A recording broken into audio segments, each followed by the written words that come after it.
السلام علیکم ورحمۃ اللہ وبرکاتہ۔ رابعہ نحو۔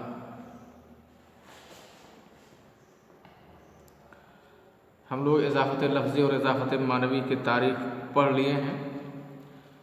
اب اس کے بعد اس کے بارے میں کچھ اضافی چیزیں ہم لوگ سیکھنے کی کوشش کرتے ہیں۔ جو چیزیں آپ پڑھ چکے ہیں تقریباً اسی کا اعادہ ہے۔ آگے کی بات میں یہ بات بتائی گئی ہے کہ اضافت یہ تنوین کے ساتھ نہیں جمع ہوتی ہے اور نہ ہی اس نون کے ساتھ جو اعراب کے لیے ہوتا ہے۔ یعنی مضاف میں دو چیز نہیں آتی ہے، نہ تو تنوین اور نہ ہی نون اعرابی۔ یہ دو چیز مضاف میں کبھی نہیں آتا ہے۔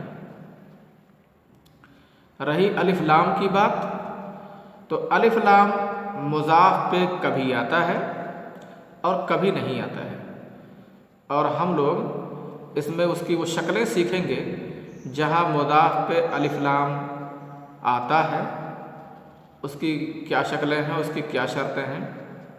کیونکہ اب تک آپ لوگوں نے یہی سنا ہوگا کہ مضاف پہ الف لام بھی تنوین اور نون اعرابی کی طرح نہیں آتا ہے، اور آپ کو ایسے ہی بتا دیا گیا ہوگا کہ مضاف الف لام اور تنوین سے خالی ہوتا ہے۔ ممکن ہے ایسا ہی بتایا گیا ہو کہ مضاف پہ الف لام اور تنوین کبھی بھی نہیں آتے، تو یہ بات غلط ہے۔ مضاف پہ تنوین اور نون اعرابی یہ دونوں چیزیں لاحق نہیں ہوتی ہیں، یہ دونوں چیزیں مضاف میں نہیں ہوتی ہیں کبھی بھی، تنوین اور نون اعرابی۔ لیکن الف لام جہاں تک بات ہے الف لام کی، تو الف لام مضاف پہ کبھی آتا ہے اور کبھی نہیں آتا ہے۔ اب آپ ایسے عقلی طور سے بھی اس کو جان سکتے ہیں، اگر کوئی مضاف اضافت کی وجہ سے معرفہ نہ ہو، کیونکہ اس سے پہلے میں نے ابھی آپ کو اضافت لفظی میں بتایا، اضافت لفظی ابھی کتاب میں اپنے دیکھ لیا کہ لکھا ہوا ہے اضافت لفظی الاضافہ اللفظی لا تفید تعریف ولا تخصیص۔ اضافت لفظی نہ تو تعریف کا فائدہ دیتی ہے اور نہ ہی تخصیص ہی کا فائدہ دیتی ہے۔ تو جب اگر کوئی اضافت لفظی ہے اور اس سے مضاف کا لفظ نہ معرفہ ہوا اور نہ خاصہ ہوا، تو کبھی اگر مضاف کو معرفہ بنانے کی ضرورت پڑ جائے تو کیا کریں گے؟ ظاہر ہے اضافت سے تو معرفہ بنا نہیں، تب کیا کریں گے؟ تب اس کو معرفہ بنانے کے لیے اس کے اوپر الف لام داخل کریں گے، یہی آسان طریقہ ہوتا ہے۔ لیکن ہر اضافت لفظی پر الف لام لانا بھی صحیح نہیں ہے، اس کے کنڈیشنز ہیں، اس کی حالتیں ہیں، اسے جاننا ضروری ہوتا ہے۔ بغیر اس کے جانے ہوئے آپ غلط کر جائیں گے، آپ سے غلطی ہو جائے گی۔ ہاں، یہ بات کہ اس پر تنوین اور نون اعرابی نہیں آتا ہے، تو یہ کبھی نہیں آتا، یہ بات بالکل صحیح ہے۔ تنوین کیوں نہیں آتی ہے؟ تو اس میں ایک حکمت لکھی ہے۔ ویسے آپ اگر حکمت نہیں بھی جانتے ہیں تب بھی کوئی فرق نہیں ہے، لیکن بہرحال کتاب میں یہ بات لکھی ہے تو آپ جان لیں۔ تنوین اور نون اعرابی بھی تنوین کے قائم مقامی ہوتی ہے۔ نون اعرابی تنوین کے قائم مقام ہوتا ہے، تو تنوین جو اضافت پہ نہیں آتی ہے اس وجہ سے کہ تنوین یہ کسی اسم کے کمال پر دلالت کرتی ہے۔ اگر کسی اسم پہ تنوین ہے اس کا مطلب وہ اسم مکمل ہے، اب آگے اس کے ساتھ کسی لفظ کو جوڑنے کی ضرورت نہیں ہے۔ اور اضافت یہ نقصان پہ دلالت کرتی ہے۔ ترکیب اضافی کا مطلب یہ ہے کہ اگر غلام کہنے سے نہیں پوری ہوئی نہیں بات سمجھ میں آئی، تب کہا گیا غلام الزید، لیکن اگر غلامن کہنے سے اس کا مطلب بات سمجھ میں آ گئی، ہاذا غلامن، یہ غلام ہے، ایک لڑکا ہے، تو اس کا مطلب یہ ہے کہ اب مزید اس کو سمجھانے کے لیے اس لفظ کو کسی دوسرے سے جوڑنے کی ضرورت نہیں ہے۔ تو تنوین جو ہے یہ اسم کے کمال کے لیے ہے اور اضافت اسم کے نقصان کے لیے ہے۔ اضافت اسم کے نقصان پر دلالت کرتی ہے اور تنوین یہ اسم کے کمال پر دلالت کرتی ہے۔ دونوں کے الگ الگ مقصد ہیں۔ اضافت کا مقصد اسم ناقص ہے، نقصان اس وہ جو ہے ناقص ہے اسم، اور تنوین کا مطلب اسم پورا ہے، اس کے کمال پر دلالت کرتی ہے تنوین۔ اب اگر اضافت پر بھی ہم تنوین داخل کر دیں تو تنوین کا مقصد ہوا اسم مکمل ہے اور اضافت کا مقصد ہوا کہ اس میں نقصان ہے، تو کیا کوئی اسم کامل اور ناقص ہو سکتا ہے؟ بھائی اسم یا تو کامل رہے گا یا تو ناقص رہے گا، ایسی کوئی صورت نہیں ہو سکتی کہ اسی وقت کامل بھی ہو اور اسی وقت ناقص بھی ہو۔ جیسے کوئی چیز، یہ دو محال چیزوں کا اکٹھا ہونا ایک ہی ساتھ ایک ہی وقت میں ایسا نہیں ہوتا ہے۔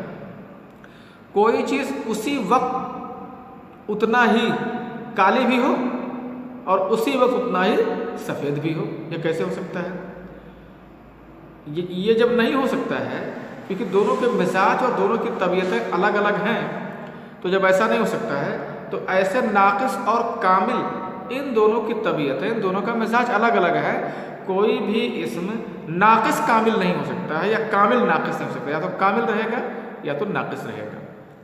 تو یہ تنوین مضاف پر تنوین اور نون اعرابی، اور نون اعرابی کو میں نے بتایا جب آپ نے تنوین مضاف پر نہ لانے کی حکمت سیکھ لیا تو نون اعرابی جو ہوتا ہے وہ تنوین کے قائم مقام ہوتا ہے، تو حکمت اس کے بھی کوئی گویا نون اعرابی ہے اور نون اعرابی بھی اسم کے کمال پر دلالت کرتا ہے، تو اور اضافت نقصان پہ، تو اگر ہم نون اعرابی اور اضافت دونوں اکٹھا کر دیں تو گویا ہم مضاف کو اس اسم میں کمال بھی مانتے ہیں اور نقصان بھی مانتے ہیں ایک ہی ساتھ، کمال اور نقصان، تو اسم ایک ساتھ کامل اور ناقص نہیں ہو سکتا ہے۔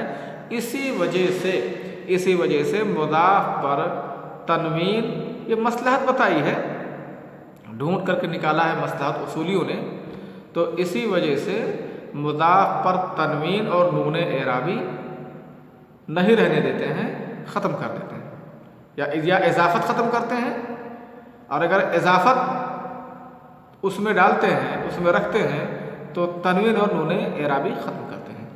دونوں میں سے کوئی ایک ہی چیز ہو، دونوں ایک ساتھ نہیں ہو سکتے۔ تو چلیے اس کو ہم پڑھ لیتے ہیں، آپ کی کتاب یہی چیز آپ کے چند لائنوں میں لکھی ہوئی ہے، اس کو پڑھ کر کے ہم آپ کو بتاتے ہیں۔ اعلم ان الاضافۃ لا تجمع مع التنوین، آپ جان لیں کہ اضافت کو تنوین کے ساتھ جمع نہیں کیا جاتا ہے، اضافت کو تنوین کے ساتھ جمع نہیں کیا جاتا ہے، ولا مع النون التالیۃ للاعراب، اور نہ ہی اضافت کو ایسے نون کے ساتھ جمع کیا جاتا ہے جو اعراب کے لیے آتا ہے، نون اعرابی، ولا مع الالف واللام، اور نہ ہی الف اور لام کے ساتھ جمع کرتے ہیں۔ الف لام کے والے میں نے استثنائی صورت بتائی ہے اور بتایا ہے کہ الف لام، یہ الف لام ایسا نہیں کہ الف لام کبھی نہیں آتا ہے مضاف پہ، یہ آتا ہے کبھی کبھی، لیکن کچھ کنڈیشنز ہیں، کچھ خاص حالات ہیں، اس کو بھی ہم لوگ دیکھتے اور پڑھتے ہیں۔ تقول، اس کی شرح کر رہے ہیں، سمجھا رہے ہیں، جاءنی غلام یا ہادا، اے فلاں میرے پاس ایک غلام آیا، فتنون، آپ اس لفظ کو منون پڑھتے ہیں، یہ لفظ منون ہے۔ وَإِذَا أَضَفْتَ، اور جب اضافت کر دیں گے آپ تو آپ بولیں گے جاءنی غلام فلان غلام حامد، ایسا کہیں گے، تو اس میں تنوین کو حذف کر دیا جاتا ہے، فتحذف التنوین، آپ تنوین کو اس میں حذف کر دیتے ہیں۔ کیوں حذف کرتے ہیں؟ وہی وجہ بتا رہے ہیں جو میں نے ابھی آپ کو سمجھا دی۔ وَذَلِكَ لِأَنَّهُ يَدُلُّ عَلَى كَمَالِ الْإِسْمِ، اور اس وجہ سے کہ وہ یعنی تنوین یہ دلالت کرتی ہے اسم کے کمال پر. تنوین ہے اس کا مطلب اسم مکمل ہے، اب اس کو کسی کے ساتھ نسبت کرنے کی ضرورت نہیں ہے. والاضافۃ تدل علی نقصانہ، اور اضافت کا مطلب ہوا کہ جب اسی سے بات نہیں بن پائی خالی اس اکیلے لفظ سے، تو اس کو دوسرے کی طرف نسبت کیا گیا، اس لفظ کو اس کی نسبت دوسرے لفظ کی طرف کی گئی.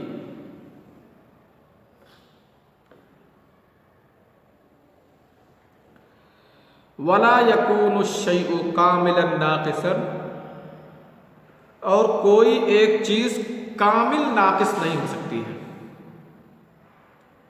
کامل ناقص کا مطلب کہ کامل بھی ہو اور ناقص بھی ہو.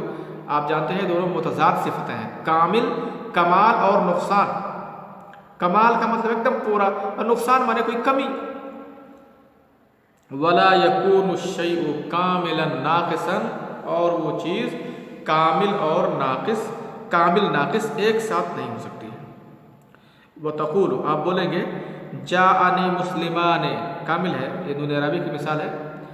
ومسلمون، فاذا اضفت قلت، تو جب اضافت کر دیں گے تو آپ کہیں گے مسلمہ، مسلمہ مصر یا مسلمہ ہند یا مسلمہ کا. فتحذف التنوین، تو آپ تنوین کو حذف کر دیں گے.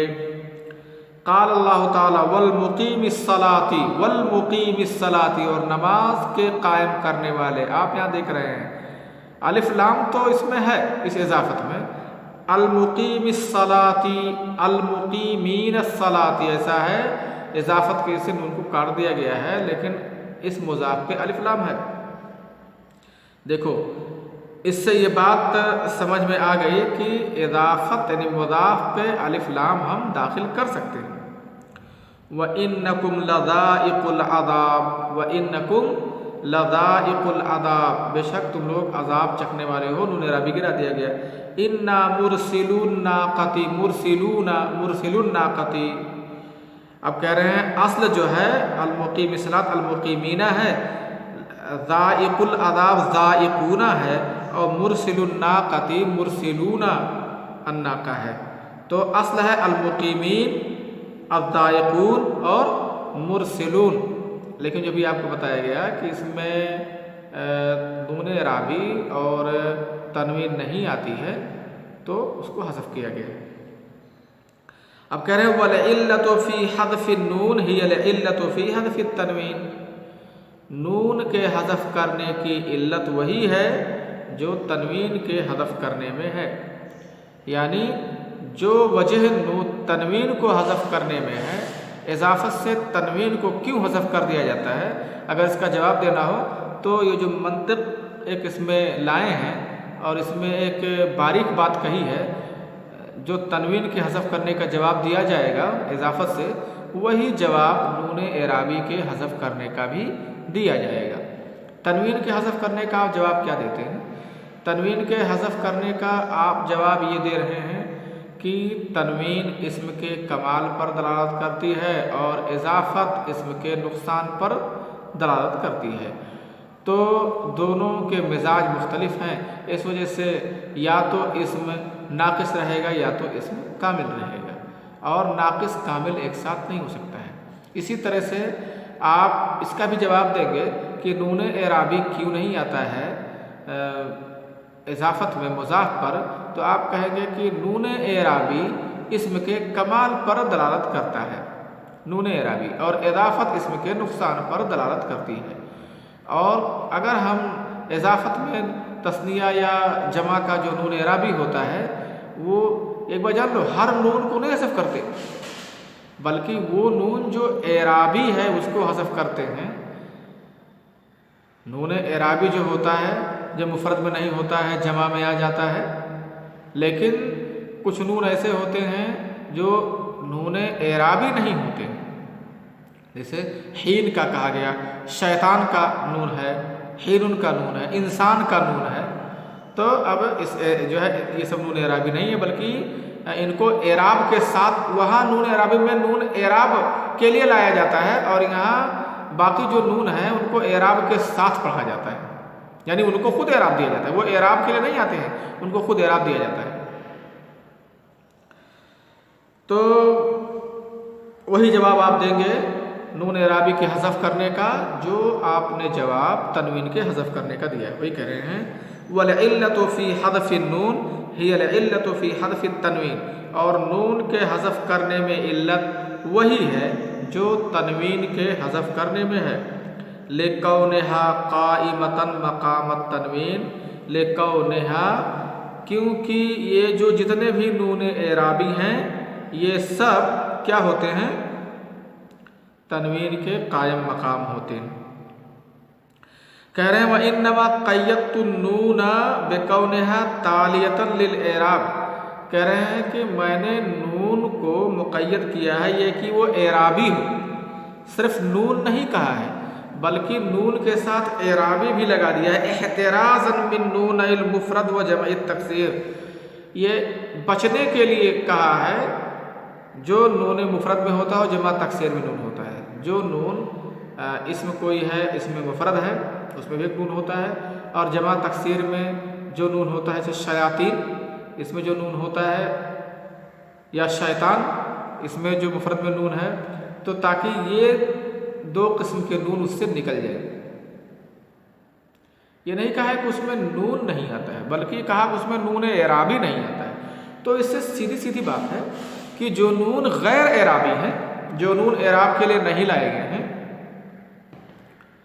تو اس نون کا کچھ نہیں بگڑے گا، وہ اس میں شمار نہیں کیے جائیں گے گرنے والے میں۔ تو وہی کہہ رہے ہیں وَإِنَّمَا قَيَّدْتُ النُّونَ بِكَوْنِهَا تَالِيَةً لِلْإِعْرَابِ، میں نے نون کو مقید کیا ہے کہ وہ نون اعرابی ہوں، احترازاً بچنے کے لیے کیا ہے، جو میں نے مقید کر دیا ہے تالیہ للإعراب، اعرابی نون کو وہ اس لیے کیا ہے تاکہ بچا جا سکے من نون المفرد و جمع التکسیر، نون مفرد اور جمع تکسیر سے، وَكَذَلِكَ كَنُونَ حِين وَشَيَاطِين، اور جیسے مثال دیا ہے جیسے حین اور شیاطین کا نون ہے، تو آپ اس میں دیکھ رہے ہیں کہ یہ اعرابی نہیں ہے۔ فَإِنَّهُمَا مَطْلُوبَانِ بِالْإِعْرَابِ لَا تَالِيَانِ لَهُ، ان کو اعراب دیا جاتا ہے، یہ اعراب کے لیے نہیں ہوتے ہیں، یعنی یہ نون اعرابی نہیں ہے بلکہ نون غیر اعرابی ہے۔ تو آپ بولتے ہیں ہذا حین یا فتى وہؤلاء الشیاطین یا فتى، تو آپ انہیں کیا کرتے ہیں؟ آپ نون کے بعد ان پر کوئی اعراب لگاتے ہیں، لیکن اگر آپ ان کی اضافت کر دیں تب بھی ان کے نون کو آپ حذف نہیں کرتے ہیں۔ فَإِذَا أَضَفْتَ قُلْتَ، اور جب آپ اضافت کرتے ہیں تو آپ بولتے ہیں آتِيكَ حِينَ طُلُوعِ الشَّمْسِ، آتِيكَ حِينَ طُلُوعِ الشَّمْسِ وَهَؤُلَاءِ الشَّيَاطِينُ الْإِنسِ، ایسا بولتے ہیں میں آپ کے پاس آؤں گا سورج کے طلوع ہونے کے وقت، میں آپ کے پاس سورج کے طلوع ہونے کے وقت آؤں گا۔ اب اس کی ترکیب دیکھ لیتے ہیں، حین طلوع الشمس، حین مضاف ہے، طلوع یہ مضاف الیہ ہے، مضاف ہے، اور الشمس مضاف الیہ ہے، یعنی اگر ہم دیکھیں حین مضاف ہے، طلوع مضاف الیہ، مضاف الیہ مضاف تو آپ جانتے ہیں، مضاف الیہ مضاف ایسے لفظ کو کہا جاتا ہے جو اپنے سے پہلے والے لفظ کے اعتبار سے مضاف الیہ ہو اور اپنے سے بعد والے لفظ کے اعتبار سے مضاف ہو، گویا اس کی وہاں اسی حالت میں، اسی کنڈیشن میں اس کی دو حالت بن جاتی ہے، وہ ایک اعتبار سے مضاف الیہ بنتا ہے، کسی اعتبار سے مضاف الیہ بنتا ہے، اور کسی اعتبار سے مضاف بن جاتا ہے، لہٰذا اس کا نام ہی ڈبل رکھ دیا گیا، مضاف الیہ ایک نام رکھا گیا، دوسرا نام رکھا گیا مضاف، حالانکہ مضاف الیہ الگ نام ہے، جو مضاف ہوتا ہے مضاف الیہ نہیں ہوتا ہے، جو مضاف الیہ ہوتا ہے وہ مضاف نہیں ہوتا ہے، جسے کہا جائے غلام و حامد، تو غلام مضاف ہے، حامد مضاف الیہ ہے نا۔ لیکن کچھ حالتیں ایسی بھی آتی ہیں کہ ایک لفظ مضاف بھی ہوتا ہے کسی اعتبار سے اور وہی لفظ مضاف الیہ بھی ہوتا ہے کسی اعتبار سے۔ تو یہاں دیکھو آتی کا حین طلوع الشمس،